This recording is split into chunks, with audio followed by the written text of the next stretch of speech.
Hi friends, and welcome back to my channel. It is finally time to list my top 24 of 2024.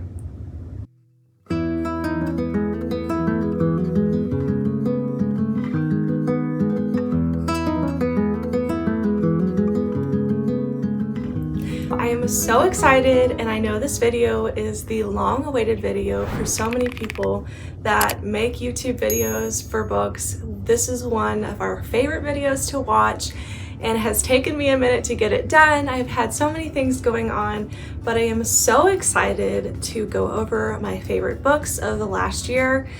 This was really hard for me. I had a lot of really great books, a lot of 6 stars, a lot of 5 stars. It was just a really great reading year, and so I had a hard time narrowing this down, but I'm so excited to share it with you.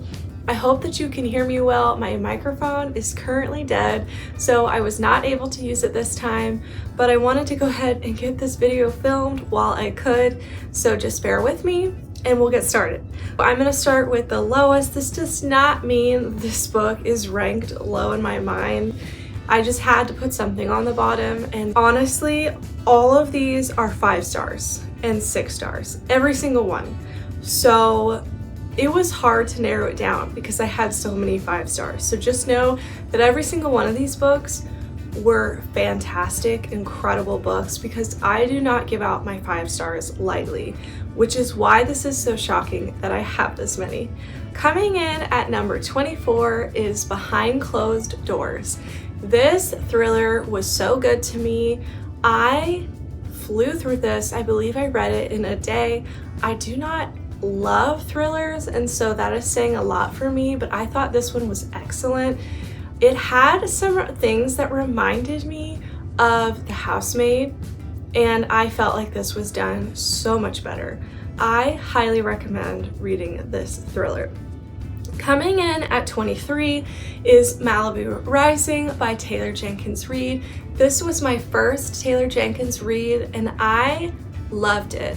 I was so surprised because for much of the book I was like not sure if I was going to love this, and typically if I have a 5 star, I know it's going to be a 5 star at the beginning, but this one I didn't, and I listened on audio the whole way down to the beach, and I absolutely loved it by the end. I feel like there was just this moment that I was like, I'm not really sure why, but I love this book. And I think it was just her way to connect characters and to have the forethought to like weave this whole story and make it come together so beautifully by the end was just done so well. I think that her characters that she writes are so well done. I don't typically like character-driven stories, but hers I love, and it is probably one of the only character-driven books I will pick up because I love how she does it. I just feel like maybe I would love character-driven books if they wrote like her, because I feel like she does it the way that you should do it. I love them so much, and so if you aren't sure you like a character-driven book, I highly recommend reading a Taylor Jenkins Reid book because she does them just incredible. Number 22, I have A.J. Ficker. I love this book. This was my first literary fiction that I actually enjoyed. I was completely shocked by it. Of course, I gave it 5 stars. It was short, it was emotional, it surprised me. I just thought for such a small book, it packed so much emotions in it, and I highly recommend reading this one. It is just well worth your time. And number 21, I actually have the book for this one, and this is Homefront by Kristen Hanna. I adored this one. I love everything written by Kristen Hanna, so it's no surprise there, but I actually love this more than The Woman, which is saying a lot, I know. I just think that there was so much family dynamics in here, and she packed so much emotional stuff with the marriage problems that they had and struggles with their kid and her being deployed. It was just so well written, and it really made me cry and made me just think about all that people go through when they're deployed. I just think it is a fantastic read. and I highly recommend it. I think that it's really underrated. The next book that I have on my list, number 20, is The Rule Book by Sarah Adams. I gave this 5 stars. I was laughing, smiling, so giddy the whole time. This is the second book in the cheat sheet series, and I loved this one, and I did not like the cheat sheet, so I was very pleasantly surprised, but I just had such a great time. Specifically, I love his friends. I just think they're hilarious, and they made this book so funny. I love the banter that Sarah Adams writes, and the people and the quirky characters she writes are just top notch. The next book I actually have with me as well, and that is Half a Soul. I just recently read this within the last week, and I fell in love with this story. It is so beautiful. It is hard to describe. It's a historical fantasy Regency romance, and essentially she has half her soul taken, and so because of that she's unable to have feelings and then ends up falling in love. It is so hard to describe, you just have to read it. It is slower paced in some parts, but please push through, because I just think that this is one of the more beautiful romance stories, and it is one I will think about for a very long time. I am definitely going to be reading the second one. It is short, easy to get through. I just thought the writing was absolutely stunning. Number 18 is One Perfect Couple by Ruth Ware. This was a thriller I read this summer, and I adored this book. I flew through this book. I was addicted from page 1. It was such a great story. They are taken into a game show per se. It's sort of reminiscent of The Bachelor, and they are paired off and put on this island, and then a disaster strikes, and just all kinds of crazy things are happening, and you're not sure what's true and what's not.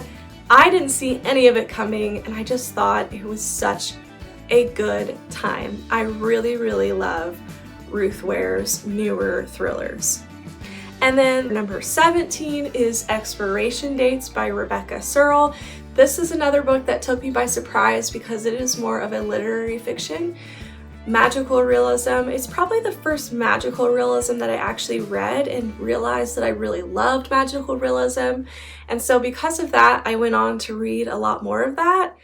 I loved this story. It is something that's very unique. It's something that I think is a lot different than just your typical romance.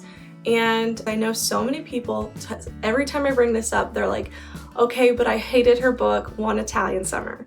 I don't know about One Italian Summer. I didn't read it, but I know that this book was so good and I think it deserves a chance. So I implore you to try it. The next book that I put on number 16 is The Last Time I Lied. I lent this book out, but this is by Riley Sager. It was another 5-star. I absolutely adored it. It's a summer camp thriller, and it just really took me by surprise, and I enjoyed it. It is a slower paced one, but it is definitely one that's worth it. Number 15 is Lock Every Door by Riley Sager. Can you tell that I am really liking some Riley Sager books? This is the year that I discovered him, and I went on a whole binge, did a whole video, I will link it below, of me reading all of his books, and I feel like he is my favorite thriller author, and I do not love thrillers, so that's saying a lot for me. I will read everything he writes. I absolutely adored it. I also have a video I'll link below of me meeting him. That's how much I enjoy his books. And this one shocked me so much. The ending is outrageous. Like, I never in a million years expected it to end this way, and I think it's something that could actually happen. It is so crazy, and you definitely need to try it. And then my favorite Riley Sager, coming in at number 14, is The Only One Left. I loved this one, and this is the first book that I read by him, so it was saying so much about his writing. I was worried going into his other books that it would be downhill because everyone said, you know, you're going backwards starting with this one and then reading his others, but I still enjoyed so many of them. but this was definitely the favorite. The vibes in this one, it was just so atmospheric. That's what I will say. The most about this book is it created such an atmosphere, and it was just gothic, and I just loved this so much. Creepy house vibes, such a good time. The next book that I have on here is number 13, The Off Limits Rule, and that is also by Sarah Adams, who, of no surprise, is another one on this list. I love this one. I laughed so much. I love the quirky character she writes. Again, she does banter like no one else. I adored it. 5 stars. Number 12 is Terms and Conditions, and this took me by surprise, by Lauren Asher, because I hated the fine print. But my friend Gwen encouraged me to try it because she also didn't love the fine print, and let me tell you how thankful I am I listened to her, because I absolutely adored this book. It was beyond what I expected. The arranged marriage trope, love it. Like, I want to read more of it because I am now obsessed with that trope. It was so good. And also enemies to lovers. I mean, I already have that as a favorite, and these two combined, just perfect. I just, and I bawled at the end. It was just so good. And then number 11 is Yours Truly by Abby Jimenez. I actually have a reading vlog for this. I will link below. I loved this, don't get me wrong. I love this, I cried, but I didn't know I loved it as much as I did until later. So originally, I think I gave this 4 stars, and many months later, I still was thinking about it. I still was recommending it to everyone. Every time I thought of a book that was just the most perfect book for anxiety representation, it was this one. And so I ended up changing my rating to 5 stars because it definitely deserved it. And I just absolutely love the mental health representation that Abby Jimenez puts in her books. If you struggle with stuff like that, I really think that you would enjoy her books because she does such a good job of really putting her heart and soul into representing it well. Number 10 is Heartless Hunter. This is a debut novel, I believe, and one I got as an ARC. I at first wasn't sure I was gonna love this, ended up DNFing it because there were some gross things in it I wasn't sure about, but I kept hearing about it, so I went back and read it, and I adored this book. It was so surprised that I had DNF'd it previously. I was like, what is wrong with you? Because it was so good. It had these moments in this book where I was just thinking about Pride and Prejudice, just the way they were talking to each other. If you know the garden scene, that is the scene that just reminded me so much of Pride and Prejudice. The scene with the rain and them like arguing, that just, I don't know why, but I was just taken back to Pride and Prejudice. So the ending will blow your mind. I'm so excited to read the second, and I really need to get on it. But I definitely think this one deserved to be number 10 on my list. And I know so many people probably think it's even higher, but again, I had a lot of great books. It was hard. It was really hard. So coming in at number 9 is The Rom-Commers by Catherine Center. I love this one so much. I was smiling and laughing and taking pictures of me just cheesing and sending them to my friend because I was having the best time of my life with this book. I hadn't previously 5-starred any rom-coms. They were all 3s, sometimes 3.5, but no one really got high ratings from me. I just hadn't found the author for me yet. And I read this book, and I'm telling you what, I knew right away it was 5 stars. And I was like, finally, there's someone who can write a rom-com that I believe deserves 5 stars. And let me tell you that her banter, unmatched. She writes banter like no one else. I don't know anything about her other books because I haven't read them, but I am planning to go back and read them. But this just completely sold me. I absolutely adored this book. Number 8 is Bride by Ali Hazelwood. Again, the only book I've read by this author, so I had a lot of new authors this year. I adored this book. I was quite literally obsessed, staying up till 1, 2 in the morning, sitting on the floor reading this book because I could not physically put it down. It just gripped me. I loved it so much. Misery, one of my favorite characters of the year. She is hilarious, just so funny. Her wit is just hilarious. Number 7, I went ahead and cheated and put together the entire Everflame series because I couldn't just put one on here, and I just think they all deserve to be grouped together at the top because they're incredible. Particularly the second and third one, just out of this world incredible. The first one I gave 4 stars, the other 2, 5 stars. My jaw was on the floor. I was gripped the whole time. Like literally could not do anything else in my life but read these books. Number 6 is the Book of Azrael. I just finished this. Actually, like I was almost done, just finished it in January, but I included it in this because I had read most of it in December. You may think that's cheating, but it's fine, okay? It's incredible.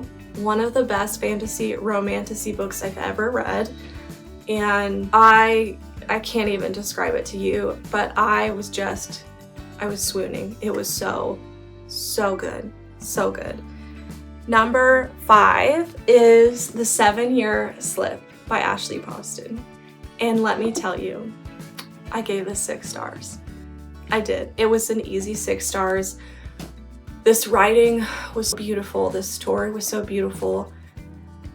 I barely can even describe to you. Reading this book was just magnificent. It was so good. And it was my first Ashley Poston book, and it will definitely not be my last. I've already read another one of hers. I plan to read everything she writes. Such a great read. And number 4 is Just for the Summer by Abby Jimenez. This will come to no surprise to anybody who read this book. It was probably the top of the list for most people. I gave this 6 stars, worth every single one of them. Cried my eyes out like a baby. The floaty scene, if you know, you know. The mental health representation was the biggest reason I gave this 6 stars. Again, Abby Jimenez, she just knows how to do it. Exactly. Pull your feelings out of your throat and lay it on a page. Like, she just knows how to do it. I recommend if you're going to read it, please read Part of Your World, at least that one first, because it will hit you so much harder if you do. Number 3. This might surprise people because I think a lot of people are going to think that I put this number 1, but you're going to realize why here shortly. Number 3 is Quicksilver. I just recently read this in December and I was quite literally obsessed. I gave this 6 stars. I mean, fantastic romantasy. It was worth all of the hype and more. I'm just literally so annoyed I have to wait so long for the second one, but I loved it. It deserved every single one of those stars. Absolutely loved it. I'm gonna list these together, but number 2 and number 1 were actually 5 stars. So it makes no sense why the 6 stars are below, right? You would think, okay, that makes no sense. Well, obviously now I've realized that they're 6 stars when comparing them to the others. But I didn't originally realize how much. I mean, I did know I loved it, but I didn't realize how much I loved it until going through and thinking about all the books I've read this year. I realized, wow, these books are just one of the most phenomenal books I've ever read, and I still think about them all the time. I can't not put these in number 1 place. I just can't. If a book can make me cry, it is high up there because I don't cry a lot in books. I just don't. And this one made me sob, like uncontrollably sob. I mean, I couldn't even see the pages. Like, I was just sobbing. And so, of course, I have not stopped thinking about it. And you may know by now what that is. It is Binding 13 and Keeping 13. They obviously are 6 stars now because in comparison to everything else I've given 6 stars. But I mean, absolutely. These are the best books I've read the entire year, hands down. The best books I've read the entire year because they're so deep.